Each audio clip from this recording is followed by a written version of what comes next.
God aften. Jeg sidder her med Storbritanniens minister for Europa, David Liddington, og han er klar til at besvare nogle spørgsmål. Det første spørgsmål lyder, hvordan du opfatter Storbritanniens forhold i EU? Jamen, Storbritannien drager rigtig mange fordele af EU. Der er den frie handel, der er den frie bevægelighed, og der er mange andre ting, som gør, at vores økonomi fungerer meget bedre. Vi har også vores forskelle, og de bliver generelt behandlet af EU. For eksempel har vi jo lov til ikke at være med i euro. Vi har stadig vores pund, som ikke er fastlagt nogen kurs eller noget. Men EU-problemet har også sine problemer. EU-samarbejdet har også sine problemer. Nærmere bestemt med et demokratisk underskud. Hvorledes ser du, at EU har et demokratisk underskud? Det ses ved, at befolkningen simpelthen ikke følger trit med, hvad der sker i EU. Tal fra Eurobarometer har vist, at 67% af Europas befolkning slet ikke føler, at deres stemme gør nogen forskel i Europa-samarbejdet i EU's politik. Og det er jo et stort problem. Hvordan mener du, at det her demokratiske underskud det kan mindskes? Har vi nogle forslag? Ja, altså helt konkret bør man jo nok gøre EU mere mellemstatsligt, mere ligesom FN. Men derudover bør man også inddrage de nationale parlamenter, fordi det er dem befolkningen kender til, det er dem befolkningen følger med i osv. Så vi foreslår, jeg foreslår, ligesom der bliver uddelt gule kort i de nationale parlamenter, som jo bare er en symbolsk betydning, så bør man fra de nationale parlamenter kunne uddele røde kort, som gør, at et lovforslag simpelthen ikke kan komme igennem, en slags vetoret, og grønne kort, som gør, at de nationale parlamenter kan mødes og diskutere lovforslag uden om Europaparlamentet. Ja, tak for din tid. Så stiller vi over til Sofie Studsgaard, som vil fortælle noget om overblikket i nutiden.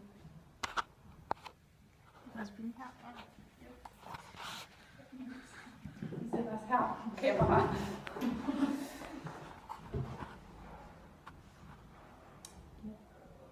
Det er nemlig ikke kun, David herovre, som mener, at der er et demokratisk underskud i EU. Det gør nogle politikere og befolkningen i andre EU-lande nemlig også. Det er sådan, at der lige for nylig er kommet økonomiske anbefalinger ud fra EU, som er nogle anbefalinger for, hvordan landene de skal styre deres økonomier, og på den måde så bliver økonomien centraliseret. Et eksempel det er, at der er blevet sat nogle ret sådan firkantede regler for, hvordan de sydeuropæiske lande de skal styre økonomien. Det er blandt andet der er sat en 3%, en grænse for, at væksten ikke må være mere end 3%, og det forhindrer ligesom de sydeuropæiske lande for at føre en ekspansiv finanspolitik. Og de her, selvom at de her økonomiske krav, som det jo egentlig er, bliver udstillet som anbefalinger, så er der nogen, der mener, at det gør, at de nationale parlamenter de bør inddrages i den her beslutningsproces, fordi at anbefalerne faktisk har en ret stor betydning for, hvordan EU-landene de skal styre deres økonomi. Og den belgiske en politiker fra Belgien, som vist er den socialminister i Belgien, han har en lille kommentar. Hun. Er det ikke billigt? Ja, borgerne i landene i EU, de er blevet meget forvirret, fordi der er så lang afstand mellem borgerne og EU. Okay, ja, det kan det. Vi stiller om til. Altså, jeg er ikke lavet med til nu. Du har sgu da den der okseboks. Jo, det er den samme.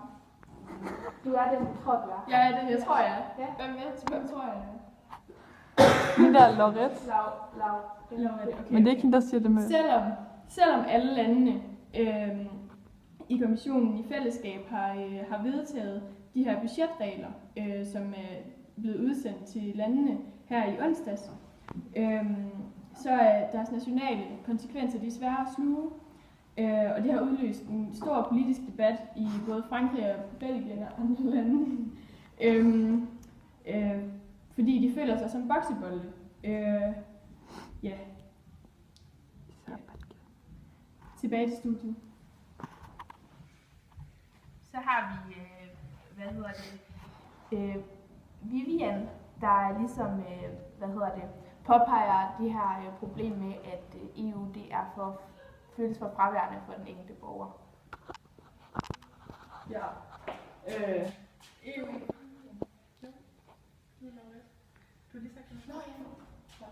Yes. Jo, der er for stor afstand mellem borgere og EU, og der er også meget stor forvirring blandt borgerne. Og det er især blevet forstærket efter den økonomiske krise, hvor mange EU-lande de er gået tættere sammen i et økonomisk samarbejde, som ligesom hvor der er mange direktiver, som bliver udstedt af EU. Så de har meget indflydelse på økonomien derefter. Og det gør så, at mange af de ligesom nationale interesser, førhen de nu bliver varetaget af EU. Og det gør så, at borgerne ligesom føler, at det er meget fjernt, og de ved ikke helt, hvem der tager beslutningerne, og de er også meget forvirrede på samme tid. Det er rigtig skidt. Og så tror jeg også, at Eva Kjær Hansen har noget at sige om det her. Så har vi Eva Kjær Hansen, der ligesom giver den danske vinkel på de her problemer. Eva Kjær Hansen her. Ja.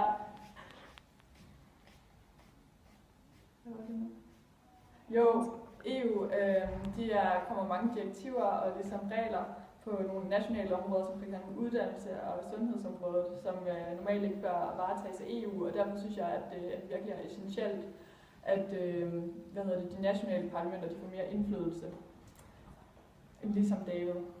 Så enig med David. Det var alt fra nu på gensyn.